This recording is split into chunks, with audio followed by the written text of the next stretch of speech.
10, 9, 8, 7, 6, 5, 4, 3, 2, 1.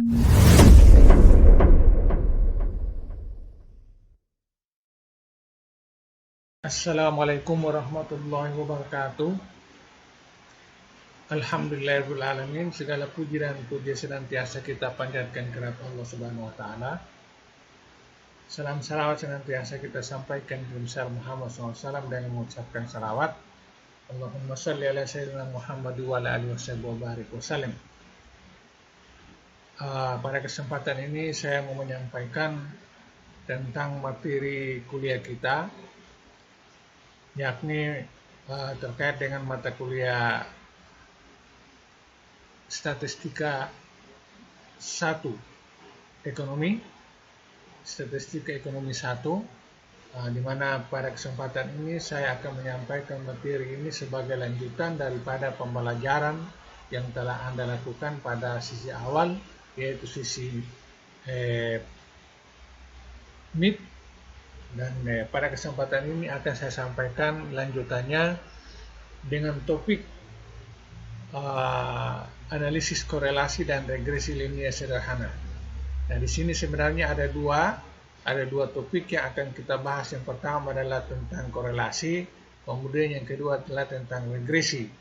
Nah, korelasi adalah merupakan satu alat analisis statistik untuk melihat atau menganalisis berbagai hubungan data dari berbagai variabel. Itu akan kita melihat dari dua sisi, korelasi data tunggal, kemudian korelasi data berkelompok.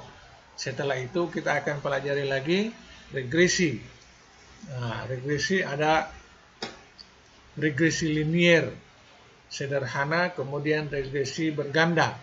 Ya, di mana regresi sendiri akan kita lihat sebagai satu alat analisis statistik dalam rangka mengukur, pada dasarnya ada dua, regresi dalam rangka untuk peramalan, kemudian regresi dalam rangka untuk pengujian.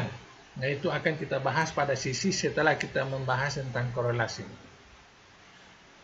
Akan tetapi pada kesempatan ini, sebelum masuk ke dalam pembahasan korelasi secara beruntun, yaitu korelasi sederhana, kemudian akan masuk pada sisi berikutnya korelasi data berkelompok, maka saya mau menyampaikan dulu apa sebenarnya perbedaan antara korelasi dengan regresi dalam kajiannya terkait dengan analisis statistik.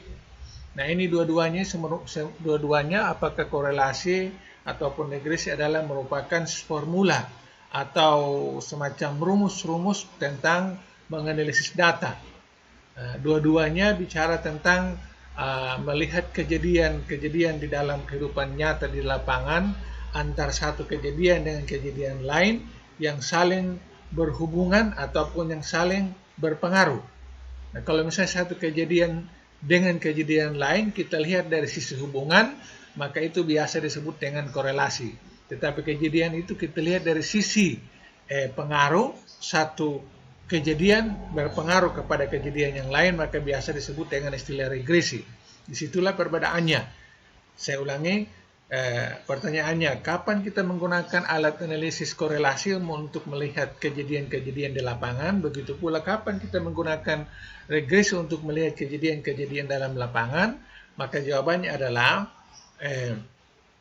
korelasi itu melihat adanya hubungan antar kejadian-kejadian, di mana hubungan itu terjadi karena satu kejadian berubah akan menyebabkan kejadian yang lain ikut berubah. Nah, kemudian regresi pun demikian. Ada satu kejadian dia berubah karena kejadian yang lain juga ikut berubah. Nah, seakan-akan kedua-duanya sama, tetapi sesungguhnya memiliki perbedaan. Korelasi digunakan ketika kejadian-kejadian yang kita lihat ada hubungannya itu pada substansi fisiknya, wujudnya tidak saling menyentuh, tetapi ada reaksi di kejadian A, maka akan berakibat kejadian B mengalami perubahan. Nah, korelasi itu. Nah, disitulah disebut dengan hubungan. Tetapi kalau regresi, satu kejadian dengan kejadian lain terjadi karena adanya fungsioner di dalam, ada fungsi saling berhubungan, saling menyentuh secara wujud. Nah, saya bisa memberikan contoh supaya dapat dipahami kapan menggunakan korelasi untuk melihat hubungan, yaitu misalnya melihat hubungan antara kejadian, misalnya kejadian di kondisi pasar, orang ada penjualan bahan makanan berupa ikan di satu sisi, kemudian di sisi yang lain pada pasar yang sama ada penjualan daging di tempat yang lain. Nah, masing-masing pada tempatnya, daging di pasarnya, ikan di pasarnya. Nah, secara wujud mereka tidak digabungkan atau disatukan. Tetapi kalau ada permintaan daging naik ataupun turun, akan memiliki hubungan terhadap permintaan ikan. Nah, ada permintaan ikan naik atau turun, akan berhubungan juga dengan permintaan turun atau naiknya daging. Misalnya orang semakin banyak makan daging, maka otomatis ikan akan menurun penjualannya. Begitu pula sebaliknya, orang akan semakin banyak makan ikan, maka daging akan turun. Artinya ada pembelian daging meningkat, ikan akan menurun. Begitu pula sebaliknya. Disitulah hubungannya. Nah, lebih lanjut akan kita bahas tentang hubungan itu, apa yang dimaksudkan lebih mendetail. Kemudian kalau regresi itu melihat pengaruh. Nah, dua kejadian yang tidak terpisah seperti ikan dengan daging tadi, tetapi saling menyatu menjadi satu. Misalnya pengaruh antara bahan baku, tenaga kerja dengan bahan baku, tenaga kerja terhadap produksi. Nah, kegiatan produksi berjalan ketika tenaga kerja ada di dalam, kemudian bahan baku ada di dalam, kemudian biaya-biaya lain-lain di dalam. Nah, misalnya kita ambil bahan baku dan tenaga kerja.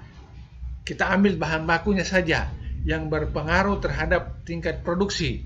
Nah, produksi itu dia bisa meningkat atau dia menurun, bertambah atau berkurang ketika ada bahan baku yang masuk di dalamnya untuk diolah. Nah, itu secara wujud, secara nyata itu variabel yang kita lihat dari sisi regresinya itu dia bergabung secara wujud masuk di dalam aktivitas produksi itu.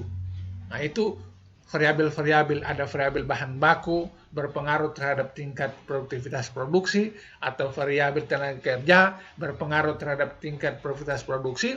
Itu apakah bahan baku atau tenaga kerja dalam hal ini akan dimasukkan ke dalam satu proses, bergabung dalam satu wadah.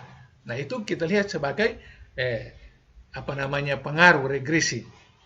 Nah, nanti regresi ini ada satu fungsi lain lagi, yaitu menganalisis tentang peramalan. Nah, itu pembahasannya berikut lagi, tetapi dalam hal ini untuk membedakan kapan menggunakan regresi dan kapan menggunakan korelasi, maka saya ulangi lagi, korelasi ketika melihat dua variabel secara wujud tidak ketemu tetapi satu bereaksi, yang lain ikut. Misalnya ikan tadi, ikan laku, daging akan tertahan, atau ikan tertahan, daging akan laku.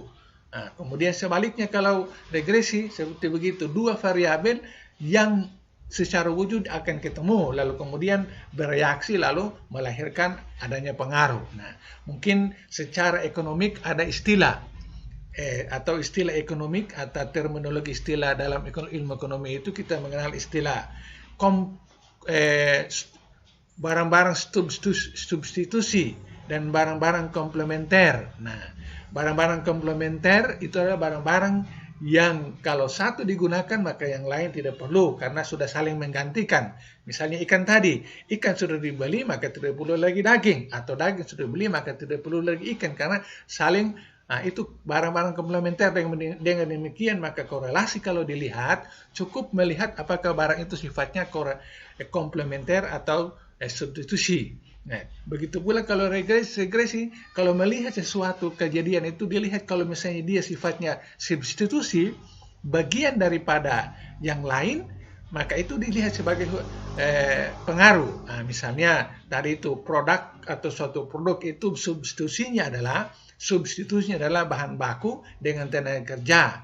Substitusi itu maksudnya ada unsur kelengkapan, melengkapi tenaga kerja, melengkapi bahan baku, melengkapi yang lain-lain, baru melahirkan produksi.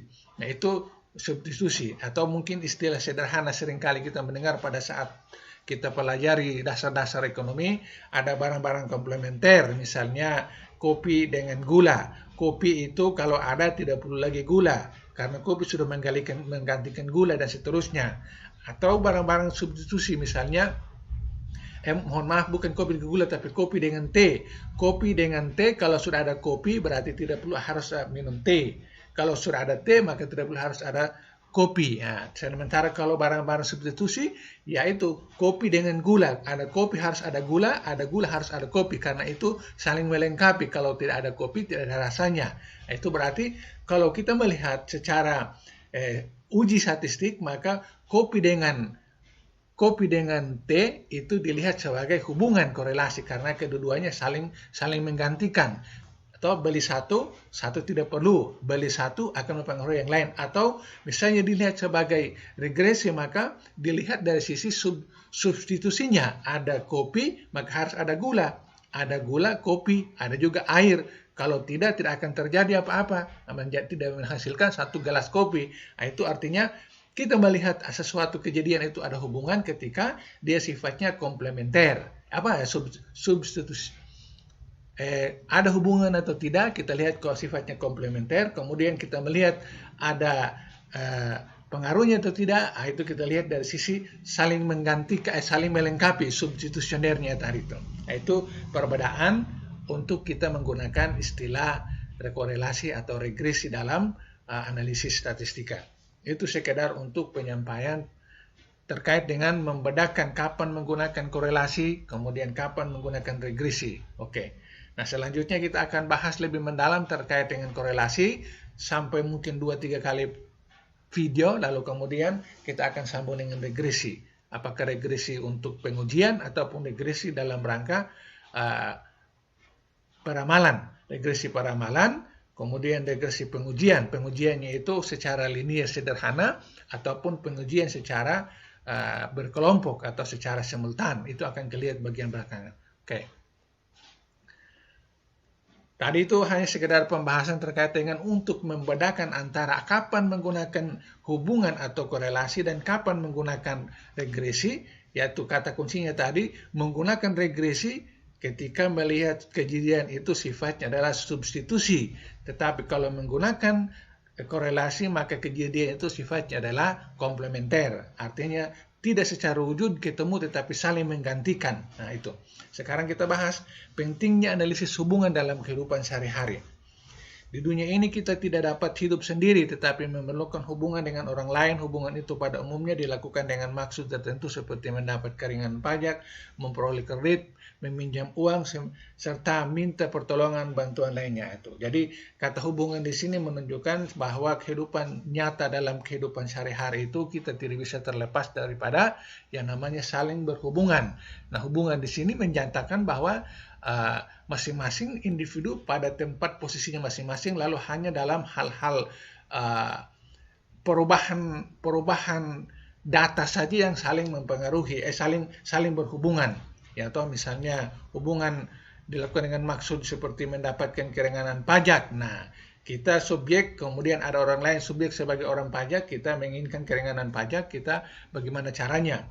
Kemudian memperoleh kredit, nah, itu ada nasabah, ada pihak perbankan, tidak ketemu, kemudian meminjam uang dan seterusnya. Itu menunjukkan bahwa dalam kehidupan nyata real sehari-hari itu ada hubungan antar satu pihak dengan pihak lain. Nah, hubungan-hubungan itu secara statistik bisa dapat kita uji, kita dapat hitung sejauh mana hubungan itu terjadi. Nah, hubungan atau dalam istilah statistik yang disebut dengan kata korelasi. Saya ulangi, penggunaan kata hubungan atau korelasi dalam analisis ketika variabelnya itu sifatnya adalah komplementer. Kemudian yang dilihat adalah hubungan itu yang terjadi antar satu kejadian dengan kejadian yang lain dalam kehidupan secara nyata, secara real, secara empiris di lapangan. Karena bicara tentang kajian statistik itu berarti bicara tentang data. Data itu berasal dari lapangan. Nah, lapangan artinya apa yang kita kaji itu adalah kondisi empiris di lapangan. Oke, lanjut. Setiap kita ketahui pada semua kejadian, baik kejadian ekonomi maupun lainnya, pasti ada faktor yang menyebabkan terjadinya kejadian-kejadian tersebut. Misalnya merosotnya hasil penjualan tekstil mungkin disebabkan karena kalah bersaing dengan tekstil impor. Merosotnya produksi padi mungkin karena pupuknya berkurang dan lain sebagainya. Nah, maksud di sini bahwa kehidupan real yang tadi kita sebutkan, bahwa dalam kehidupan ini ada hubungan satu pihak dengan pihak yang lain yang bisa kita uji, kita bisa lihat dari sisi statistik itu, ternyata pada semua kejadian hubungan itu, baik kejadian ekonomi maupun lainnya, pasti ada faktor yang menyebabkan terjadinya kejadian-kejadian tersebut. Nah, maksudnya ada satu perubahan pada titik tertentu itu disebabkan oleh perubahan lain di tempat lain, maksudnya begitu. Ada kenaikan harga ikan disebabkan karena ada mahalnya daging.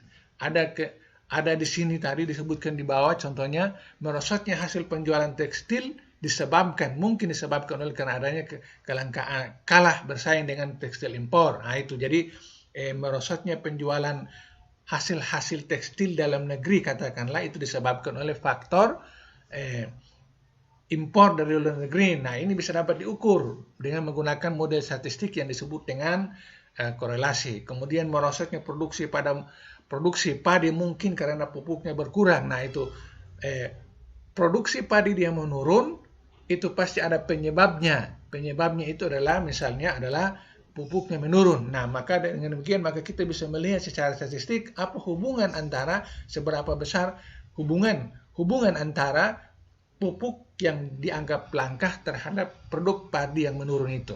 Nah, kemudian dan lain-lain sebagainya. Itu adalah contoh-contoh daripada penggunaan korelasi dalam rangka melihat hubungan itu. Jadi saya ulangi dari pembahasan pertama, korelasi digunakan ketika melihat kejadian yang sifatnya adalah komplementer, di mana kejadian itu menyatakan bahwa yang dimaksud dengan kejadian di sini adalah hubungan-hubungan yang terjadi secara empiris dalam kehidupan sehari-hari antar orang, perorangan, orang pribadi dan seterusnya. Kemudian hubungan-hubungan itu akan berakibat terjadinya bisa menjadi baik, bisa menjadi tidak baik, atau merosot atau bertambah atau berkurang. Berkurang atau bertambah sesuatu itu disebabkan adanya variabel lain yang menyebabkan itu. Menyebabkan itulah maka kita lihat sebagai unit kejadian yang akan dikaji untuk melihat sejauh mana hubungan itu terjadi antara satu kejadian yang berubah menyebabkan kejadian lain itu berubah. Seperti begitu. Oke.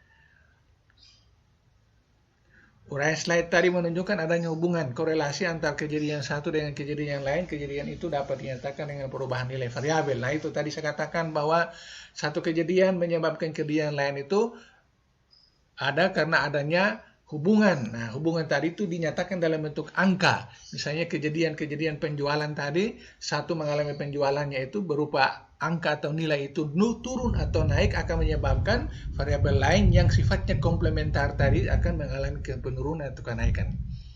Hubungan antara kedua kejadian dapat dinyatakan dengan hubungan dua variabel. Nah, hubungan antara dua kejadian yang mempengaruhi dan kejadian yang dipengaruhi dinyatakan dengan dua variabel. Artinya hubungan itu terjadi karena ada dengan dua variabel. Tidak akan mungkin hubungan terjadi karena hanya terdiri dari satu variabel, bahkan lebih. Atau hubungan terjadi karena lebih daripada dua variabel, lebih dari satu variabel kepada variabel lain, mungkin itu dianggap sebagai variabel sederhana, atau satu variabel atau dua variabel atau tiga variabel secara bersama-sama kepada satu variabel lagi, itu disebut dengan hubungan variabel berkelompok dan seterusnya. Artinya kalau bicara hubungan berarti harus lebih dari satu variabel saling memiliki hubungan. Nah, hubungan tadi itu terkait dengan masalah angka. Angka yang ada pada setiap variabel itu akan mengalami perubahan, maka akan menyebabkan variabel yang lain juga ikut mengalami perubahan. Di dalam bab ini kita hanya membahas hubungan linear antara dua variabel X dan Y. Nah, pada pembahasan selanjutnya ini kita hanya membahas tentang hubungan yang sifatnya sederhana antara satu variabel saja terhadap variabel satu lagi. Disebut dengan variabel X dengan variabel Y. Satu X saja terhadap satu Y. Kalau misalnya nanti pembahasan lebih lanjut adalah lebih daripada satu variabel X, berarti lambangnya adalah X1, X2, X3, dan seterusnya terhadap Y. Tapi karena pembahasan ini baru dimulai, maka kita cukup menggunakan satu variabel saja, yaitu variabel X terhadap satu variabel Y. Nah, apabila dua variabel X dan Y mempunyai hubungan, maka nilai variabel X yang sudah diketahui dapat dipergunakan untuk memperkirakan menaksir Y. Peramalan pada dasarnya merupakan perkiraan taksiran mengenai terjadi satu kejadian. Nah, artinya kalau dua variabel sudah kita ketahui untuk menguji, maka tentunya dari tiap-tiap variabel itu digunakan dalam rangka proses penilaian. Misalnya variabel X punya nilai berapa untuk dapat menguji atau mengurai atau menaksir atau menganalisis tentang berapa variabel pada variabel X-nya, variabel Y-nya, seperti begitu. Nah, apabila dua variabel X dan Y mempunyai hubungan, maka nilai variabel X yang sudah diketahui dapat dipergunakan untuk memperkirakan atau menaksir Y. Nah, itu tadi seperti contoh, saya kembali melakukan contoh seperti misalnya penjualan ikan dan daging tadi. Misalnya ikan sebagai variabel X, sedangkan Y daging sebagai variabel Y, maka penjualan kenaikan atau penurunan daripada penjualan ikan itu berapa banyak dapat dihitung dari waktu ke waktu, misalnya dari hari ke sekian hari atau 1 bulan atau 1 tahun, lihat kurva penjualannya, lalu bisa melihat apakah ada hubungan dengan penjualan daging atau tidak. Daging pun punya data sekian. Nah, misalnya data penjualan per bulan selama 12 bulan dari masing-masing ikan dengan daging itu, lalu satu ditempatkan sebagai variabel X, yaitu misalnya ikan, kemudian satu ditempatkan sebagai variabel Y, yaitu daging, lalu kemudian dua data itu kita gunakan, kita masukkan ke dalam analisis menggunakan korelasi, lalu kita ketahui bahwa itu ada hubungan atau tidak. Nah, oke, ada hubungan atau tidak. Itu maksudnya dari kalimat ini. Oke. Variabel Y yang nilainya akan diramalkan disebut dengan variabel tidak bebas, sedangkan variabel X yang nilainya digunakan untuk meramalkan nilai Y disebut dengan variabel bebas atau variabel peramal, dan seringkali disebut variabel yang menerangkan. Jadi jelas analisis korelasi ini memungkinkan kita untuk mengetahui sesuatu di luar hasil penyelidikan. Nah, itu maksudnya begitu. Jadi penegasan lebih lanjut di sini tentang dua variabel yang kita lambangkan dengan variabel Y dengan variabel X tadi, atau variabel X dengan variabel Y tadi, bahwa variabel Y itu yang dinilai akan diramalkan disebut variabel yang tidak bebas tentang Y tadi. Y ini misalnya daging tadi yang kita akan nilai dia menggunakan data ikan. Nah, maka Y ini yang melambangkan ikan itu Y dianggap sebagai variabel tidak bebas, dia tidak bebas. Sedangkan variabel X yang nilainya dipergunakan untuk meramalkan nilai Y disebut dengan variabel bebas. Nah, itu jadi ikan tadi yang dilambangkan dengan variabel X itu sebagai variabel yang memiliki nilai bebas turun dan naik, yang kemudian akan digunakan dalam rangka melihat apakah ada hubungan atau tidak terhadap variabel Y berupa daging tadi yang disebut sebagai variabel yang tidak bebas itu. Oke. Jadi jelas analisis korelasi ini memungkinkan kita untuk mengetahui sesuatu di luar hasil penyelidikan. Oke. Salah satu cara untuk melakukan peramalan adalah dengan menggunakan garis regresi. Nah, saya kira ini regresi ini hanya untuk tambahan saja karena pada awal judul tadi ada bagian disebut dengan regresi. Maksud kalimat yang ini adalah nanti kita pelajari pada saat-saat yang lain karena belum kita selesaikan yang namanya korelasi. Oke, masuk.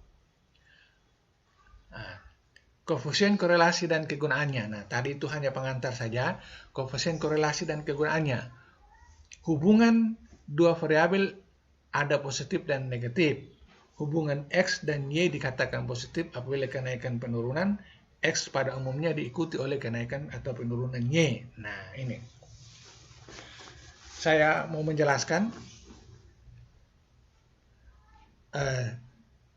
Kalau kita menggunakan analisis korelasi dalam rangka melihat hubungan, maka tentunya yang pertama harus dilihat adalah dua variabel itu ada hubungan atau tidak.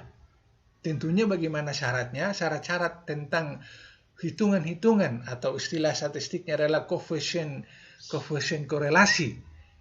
Hasil hitungan berdasarkan standar itu nanti sebentar kita lihat hasil hitungannya yang menyatakan bahwa ada hubungan atau tidak. Itu nanti kita lihat, tetapi yang pertama harus diperhatikan di sini adalah setiap kita mau menguji tentang suatu hubungan antar variabel dalam hal ini kita umpamakan variabel X dengan Y dulu, itu yang kita lihat itu adalah apakah ada hubungan atau tidak. Nah, kalau hasil hitungan kita ternyata menyatakan bahwa tidak ada hubungan antara variabel X dengan Y, maka hendaknya kita berhenti misalnya melanjutkan proses analisis. Tidak perlu melanjutkan proses analisis. Nah, bagaimana standarnya? Itu bagian terakhir nanti, bagian berikutnya.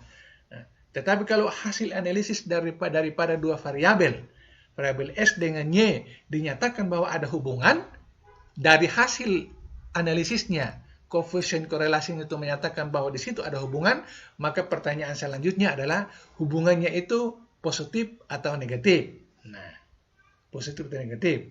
Nah, kemudian dapat dilihat kalau hubungannya positif, maka dia memenuhi standar-standar bagaimana. Atau hubungannya negatif, maka dia memenuhi standar-standar bagaimana. Oke, itu dasar pemikiran utama dulu. Dasar pemikiran utama dalam hal kita menganalisis korelasi ini. Saya ulangi supaya dapat dimengerti. Setiap kita menggunakan alat analisis korelasi dalam rangka melihat hubungan antar kejadian-kejadian secara komplementer tadi, yang saling melengkapi tadi, maka yang paling utama dilihat itu adalah melihat bahwa hubungan itu, kejadian itu ada hubungan atau tidak. Nah, itu perhatikan itu. Kalau tidak ada hubungan, maka seyogyanya berhenti melakukan analisis lebih lanjut. Ya toh? Tetapi kalau ternyata ada hubungan, maka pertanyaan selanjutnya adalah hubungannya itu positif atau negatif.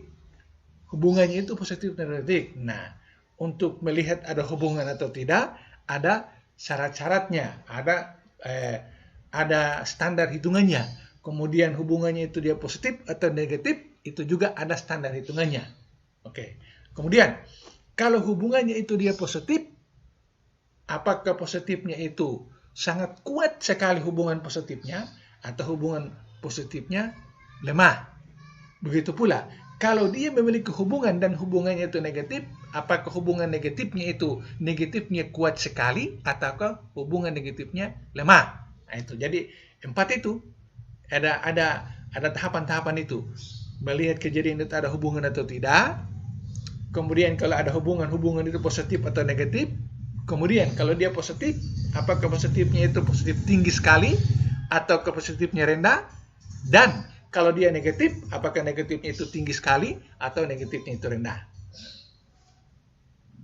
Sebaliknya dikatakan negatif kalau kenaikan atau penurunannya pada umumnya diikuti oleh penurunan kenaikan Y. Nah, ini hubungan X dan Y dikatakan positif apabila kenaikan penurunan. Hubungan X dan Y dikatakan positif apabila kenaikan dan penurunan pada umumnya diikuti oleh kenaikan penurunan Y. Nah, itu. Jadi, tambahan lagi, kalau dia tadi itu dia negatif atau positif, taruhlah positif, itu menunjukkan bahwa hubungan tadi itu, X-nya itu, nilai X-nya naik, akan menyebabkan nilai Y-nya ikut naik. Atau nilai X-nya turun, maka menyebabkan nilai Y-nya ikut turun secara bersamaan. Saya ulangi, hubungan yang kita lihat itu ternyata adalah hubungan positif, maka menunjukkan bahwa, atau uraiannya adalah bahwa X itu bereaksi bertambah angkanya positif, menyebabkan Y-nya ikut bertambah angkanya positif.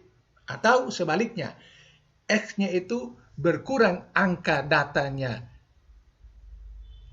ke bawah, berjumlah, ke bawah berkurang, maka Y-nya ikut berkurang. Artinya secara bersama-sama, X-nya naik, Y-nya naik. X-nya turun, Y-nya turun. Itu disebut dengan hubungan positif. Kemudian, sebaliknya dikatakan negatif kalau kenaikan atau penurunan X pada umumnya diikuti dan penurunan kenaikan Y. Nah, itu. Jadi di sini coba perhatikan kata-kata yang dalam kurung. Ya toh? Di sini penurunan-penurunan. Kenaikan-kenaikan tidak di luar kurung. Artinya naik-naik atau turun-turun sama-sama. Kemudian yang ini adalah hubungannya dinyatakan negatif, yaitu ketika nilai X-nya naik, maka nilai Y-nya turun, atau sebaliknya. Nilai X-nya turun, maka nilai Y-nya naik. Nah, perhatikan di dalam ini, di dalam kurung. Jadi ada, kalau dia negatif berarti kenaikan di luar kurung untuk X-nya, sedangkan penurunan di luar kurung untuk Y-nya. Sementara penurunan di dalam kurung untuk X-nya, sedangkan kenaikan dalam kurung untuk Y-nya. Nah, itu kebalikan. Ya, kebalikannya toh. Nah, harus diperhatikan baik-baik, karena di sini seakan-akan mirip-mirip. Secara sederhana saya katakan, kalau positif hubungan berarti jumlah X-nya itu naik, maka jumlah Y-nya juga naik. Atau jumlah Y-nya itu turun, maka jumlah X-nya itu turun, maka jumlah Y-nya juga turun. Sama-sama turun, naik X itu. Sama-sama turun, naik. X-nya, Y-nya itu naik atau turun mengikuti X-nya. X-nya naik, Y-nya turun. Begitu pula kalau misalnya hubungannya itu dinyatakan negatif, maka kebalikannya, nilai X-nya itu naik, maka menyebabkan nilai Y-nya turun. Begitu pula kalau nilai X-nya itu turun, akan menyebabkan nilai Y-nya akan naik. Itu disebut dengan negatif, hubungan negatif. Nah, itu saya bikin contoh sederhana terkait dengan ikan dan daging tadi. Misalnya hubungannya adalah hubungan positif, maka penjualan ikan semakin bertambah di pasar ikan, daging pun akan laku bertambah di pasar daging. Atau penjualan ikan dia menurun di pasar ikan, menyebabkan penjualan daging dia akan menurun juga di pasar daging. Itu hubungan positif. Sekarang hubungan negatifnya. Hubungan negatifnya antara daging sebagai variabel X dan antara ikan sebagai variabel Y, sedangkan variabel X sedangkan daging sebagai variabel Y. Itu hubungan negatifnya adalah kalau ikan bertambah penjualannya naik, akan menyebabkan daging penjualannya menurun. Atau ikan penjualannya menurun akan menyebabkan penjualan daging akan naik. Nah, itu maksudnya begitu.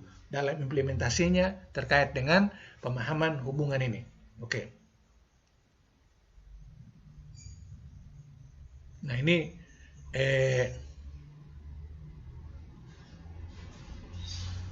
gambar diagram ini tentang hubungan tadi bisa dapat digambarkan dalam bentuk grafik ini. Koefisien korelasi mempunyai hubungan positif, yaitu itu yang kita lihat ini adalah titik-titik ini, titik-titik. Kalau X-nya naik, Y-nya juga ikut naik. Kemudian kalau hubungan negatifnya dinyatakan dalam kurva, X-nya naik, Y-nya turun. Nah, Y-nya turun. X-nya naik, Y-nya turun. Nah, itu hubungan negatif. Jadi, kalau variabel X dan Y ada hubungan, maka bentuk diagram pancarnya adalah mulus teratur. Nah, tadi tuh. Apabila bentuk diagram pancar tidak teratur, artinya kenaikan atau penurunan X pada umumnya tidak diikuti oleh naik turunnya Y, maka dikatakan X dan Y tidak berkorelasi. Nah, itu kalau hubungan yang dinyatakan dalam angka itu digambarkan dalam bentuk kurva, itu di dalam kurva itu ada titik-titik penyebaran angka-angka, penyebaran titik-titik itu kalau dia membentuk garis lurus, seperti begini, garis lurus, itu berarti menunjukkan hubungan. Tapi kalau garisnya tersebar sembarangan di luar daripada garis ini, maka itu sebenarnya tidak menunjukkan adanya hubungan. Ya, ini kalau dua kurva ini menunjukkan ada hubungan. Tetapi kalau misalnya titik-titik ini di luar daripada bulatan panjang ini, berarti menunjukkan bahwa tidak ada hubungan. Nah, itu kalau misalnya menggambarkan tentang hubungan antar dua variabel dalam bentuk gambar grafik, itu dinyatakan seperti begitu.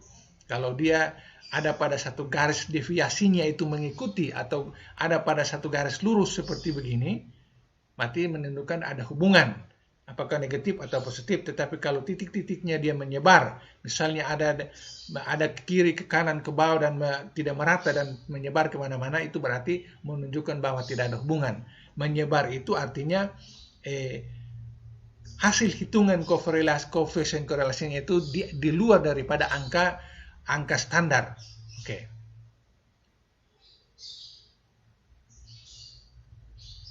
Nah, ini contohnya nih, tidak memiliki hubungan sama sekali, hubungannya lemah. Ini penyebarannya bisa kemana-mana. Oke. Nah, sekarang tadi saya mengatakan bahwa untuk mengetahui bahwa hubungan antar dua kejadian itu atau melihat satu kejadian dengan kejadian itu ada hubungan atau tidak, kemudian hubungannya itu positif atau negatif. Nah, di sini saya akan menjelaskan tentang gambar ini. Ini memberikan penjelasan terkait dengan syarat-syarat menentukan suatu hubungan itu ada atau tidak. Kemudian hubungannya itu positif atau negatif. Kemudian negatifnya itu lemah atau kuat, ataupun positifnya itu lemah atau kuat. Ini bisa dapat kita lihat dengan menggunakan gambar di bawah ini. Saya baca, kuat dan tidaknya hubungan antara X dan Y apabila dapat dinyatakan dengan fungsi linier paling tidak mendekati. Diukur dengan suatu nilai yang disebut koefisien korelasi. Nilai koefisien korelasi itu paling sedikit adalah min 1 dan paling besar adalah plus 1. Nah, itu. Saya baca ulang. Kuat dan tidaknya hubungan antar X dan Y, maksudnya tadi kuat atau tidaknya hubungan positif atau negatif tadi, apabila dinyatakan dengan fungsi linier. Fungsi linier itu maksudnya antar satu kejadian dengan kejadian itu memiliki hubungan secara tadi yang kita sebut ada hubungan komplementernya, itu harus ada saling melengkapi. Kemudian paling tidak mendekati. Nah, paling tidak mendekati hubungan fungsi linier itu paling tidak mendekati. Mendekati itu angka-angka di bawah ini, min 1 atau plus 1. Diukur dengan suatu nilai yang disebut dengan koefisien korelasi. Nah, koefisien korelasi itu maksudnya hasil hitungan. Hasil hitungan dari mana data yang kita ambil terkait dengan, contohnya lagi, ikan dengan daging tadi, lalu kita masukkan ke dalam rumus, lalu hitung, keluar hasilnya. Hasilnya itu disebut dengan koefisien korelasi. Hasil hitungan itu disebut koefisien korelasi. Nah, lalu nilai koefisien korelasi yang hasil kita hitungkan itu harus standarnya adalah paling sedikit min 1 dan paling besar adalah plus 1. Saya ulangi, hasil hitungan suatu nilai yang kita hitung berdasarkan data yang kita ambil terkait dengan ikan dengan daging tadi, data yang kita ambil dari waktu ke waktu penjualan ikan dengan daging itu, lalu kita masukkan ke dalam rumus korelasi, lalu diolah kemudian menghasilkan hitungan. Hasil hitungannya itu disebut dengan koefisien korelasi. Nah, lalu koefisien korelasi atau hasil hitungan kita itu kita bandingkan. Apakah dia ada di antara min 1 dan plus 1 atau tidak. Nah, min 1 ini adalah nilai tertinggi untuk hubungan atau nilai tertinggi yang dinyatakan untuk hubungan negatif. Sedangkan plus 1 adalah nilai tertinggi yang dinyatakan untuk hubungan positif. Nah, koefisien korelasi atau hasil hitungan yang kita dapatkan daripada daging dengan ikan tadi tinggal kita bandingkan. Ada di antara dua ini ataukah di luar daripada ini. Kalau di luar daripada min 1 dengan plus 1, maka menunjukkan bahwa daging dengan ikan itu tidak punya hubungan. Tetapi koefisien korelasi atau hasil hitungan itu ada di antara min 1 sampai kepada plus 1, maka itu pasti ada hubungan. Tinggal kita lihat, dia masuk kategori mana. Maka masuk kategori min 1 atau masuk kategori plus 1. Kalau dia kategorinya adalah koefisien korelasi atau hasil hitungan daripada ikan dengan daging itu masuk kategori plus 1, maka disebut dengan hubungan positif. Tapi kalau dia masuk kategori min 1, maka hubungannya adalah negatif. Nah, itu. Jadi, jika R koefisien korelasi, maka R dapat dinyatakan sebagai berikut. Jika R itu R kecil itu adalah merupakan koefisien korelasi, maka R dapat dinyatakan sebagai berikut. Min 1 lebih kecil daripada R lebih kecil daripada plus 1. Nah, bisa dapat ditulis di bawah sini. Di sini min 1 di atas, di sini. Kemudian plus 1 di sini. Kemudian tentunya di antara min 1 dan plus 1 itu ada angka-angkanya. Di sini angka 0. 0 ini sampai ke sini berarti namanya 0,1 min, 0,2 min, 0,3 min, sampai kepada 1 min. Begitu pula plusnya ada 0,1, 0,2, 0,3, 0,4, 0,5, 0,6, 0,7, 0,8, 0,9 sampai 1 bulat. Nah, berarti yang dimaksud dengan min 1 dengan min plus 1 itu ada di antaranya, ada angka-angkanya. Angka yang ada di antara, ada di bawah plus 1 itu sampai kepada 0, positif. Sedangkan angka yang ada di bawah min 1 itu adalah negatif. Negatif min 0,1, negatif min 0,1, min 0,2, min 0,3, min 0,4 sampai kepada min 0,9, lalu min 1. Begitu pula positifnya. Nah, disinilah rentangnya. Rentangnya hasil hitungan tadi. Hasil hitungan itu kalau ada di antara rentang ini, misalnya dia ada pada posisi negatif, maka tinggal lihat negatifnya itu. Apakah 1 sempurna, ataukah min 0,9, ataukah min 0,8, ataukah min 0,7 sampai kepada min 0,1, berarti dia adalah negatif, masuk kategori negatif. Atau misalnya hasil hitungannya itu adalah ada di antara 0,1 sampai kepada 0,9 dan 1 bulat, maka itu disebut dengan hubungan positif. Nah, sekarang kita tinggal lihat. Kalau misalnya hasil hitungan koefisien korelasi yang tadi saya katakan sebagai hasil hitungan data itu, ternyata misalnya dia negatif, dia mendekati 0.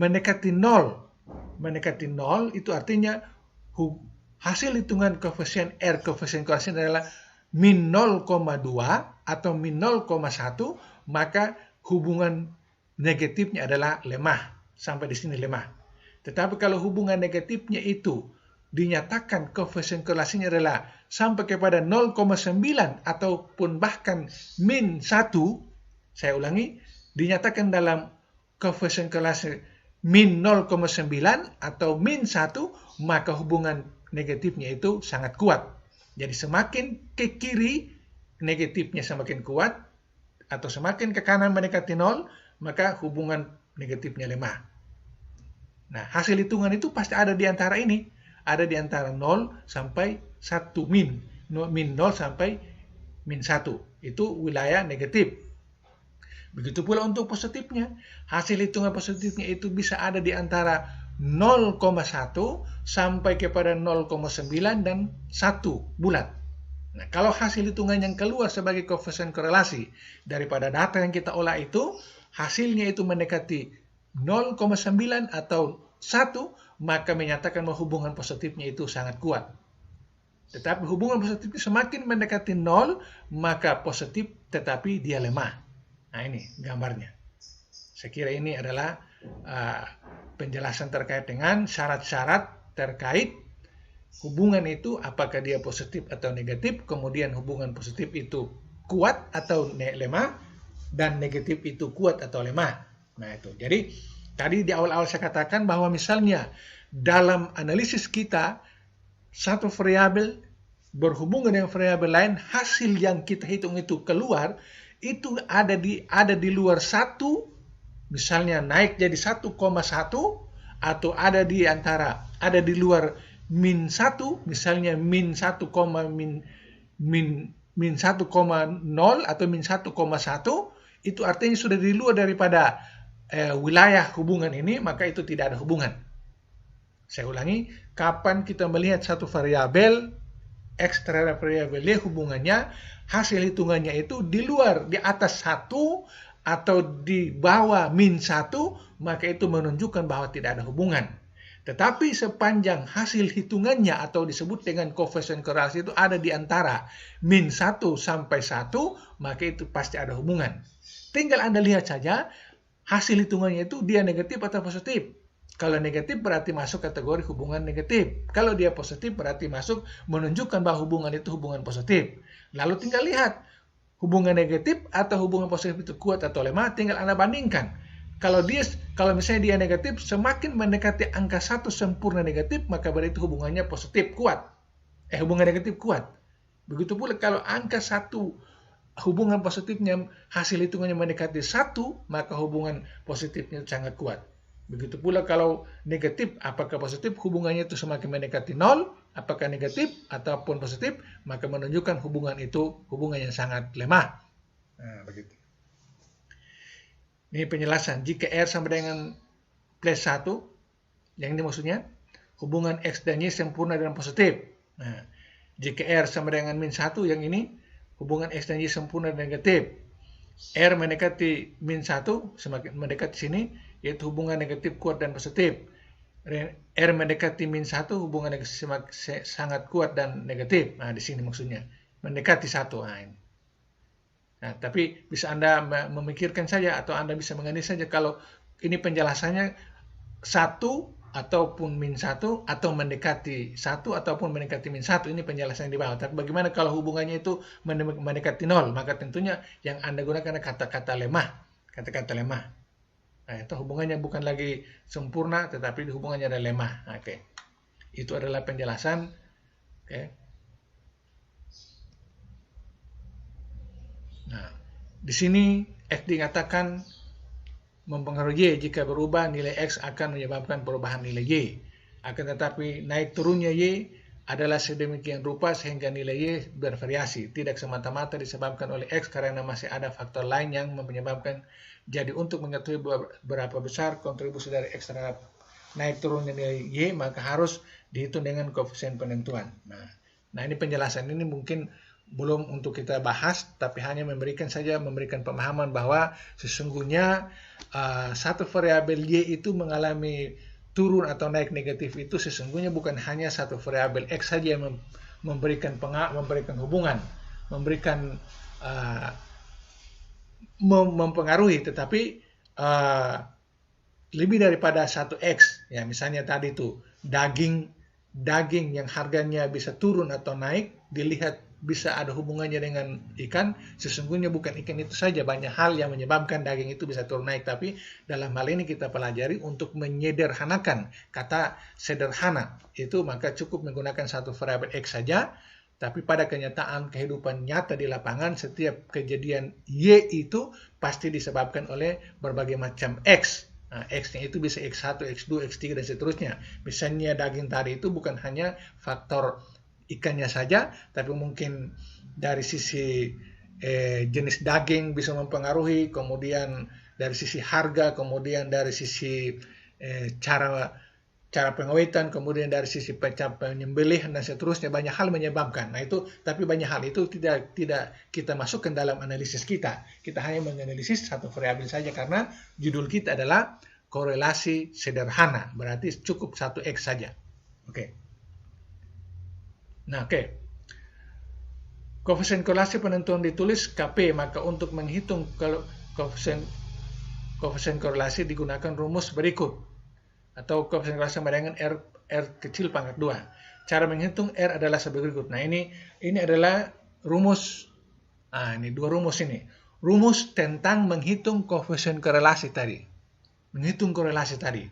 Ini rumus pertama 77.2, kemudian rumus kedua 7.3. Ini adalah rumus untuk menghitung apakah ada hubungan antara ikan dengan daging atau tidak. Itu data yang kita dapatkan, kita masukkan di sini untuk kita mencari tahu nilai R-nya. R ini seperti yang tadi disebutkan di sini, R adalah koefisien korelasi, di mana R itu yang dicari. Nah, yang kita cari, bagaimana carinya? Kita mencari dengan menggunakan rumus. Nah, rumusnya itu adalah, di sini ada dua rumus, yaitu jumlah X kali Y, saya ulangi, R sama dengan jumlah X kali Y bagi jumlah Y kali X kuadrat kali jumlah X kali Y bagi akar jumlah X kali Y kuadrat kali jumlah akar dari X kali Y kuadrat. Nah, ini nanti kita bahas dengan menggunakan contohnya. Begitu pula rumus kedua. Dua rumus ini akan tetap kita gunakan dalam pembahasan selanjutnya. Oke? Minggu depan, pada video berikutnya baru kita mulai dari rumus ini, menggunakan rumus ini untuk melihat atau menganalisis data dalam contoh ini untuk mengetahui apakah ada hubungan atau tidak antar variabel. Nah, nanti minggu depan ada data ini, ada X dan Y. Itu kita akan analisis menggunakan rumus ini, rumus yang pertama, kemudian rumus kedua untuk mengetahui bahwa data X dan Y ini ada hubungan atau tidak. Oke, saya kira seperti begitu untuk pertemuan perdana kali ini. Saya berharap Anda mengulangi pembahasan ini karena saya cepat-cepat penjelasannya, sehingga mungkin ada yang terlupakan. Boleh Anda bertanya pada saat menonton ini melalui komen atau melalui WA atau melalui Google Class. Boleh Anda bertanya tentang apa yang telah saya jelaskan. Kalau yang belum, jangan Anda tanyakan. Dengan demikian saya akhiri kuliah perdana ini. Saya ucapkan banyak terima kasih. Wabillahi taufiq wal hidayah. Wassalamualaikum warahmatullahi wabarakatuh.